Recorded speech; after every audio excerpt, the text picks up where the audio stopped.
Hazrati Boyazid Bastami rahmatulloh alayh 30 marta piyoda hajga borganlar. 30 yil borganlar hajga.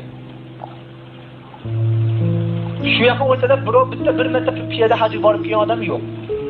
30 marta hajga borib kelganlardan keyin shayton ko'ngillariga keltirgan ekan. Boyazid, qaraya 30 marta hajga borib kelsan, piyoda boribsan. Senga borib kelsan, piyoda boribsan. Sendan zo'r odam bo'lmasa kerak.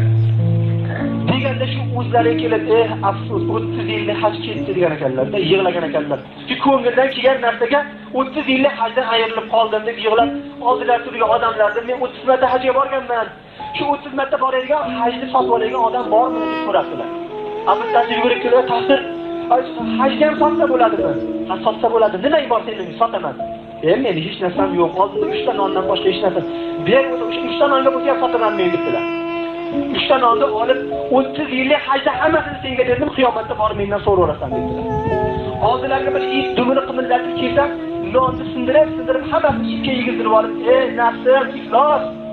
Hajam ketdi, non ham ketdi dedilar. Nima qoldi? Xudoning rahmatidan boshqa hech narsa qolmadi. Agar Xudo rahmatiga olmasa bizni, hammamiz holimiz xarob.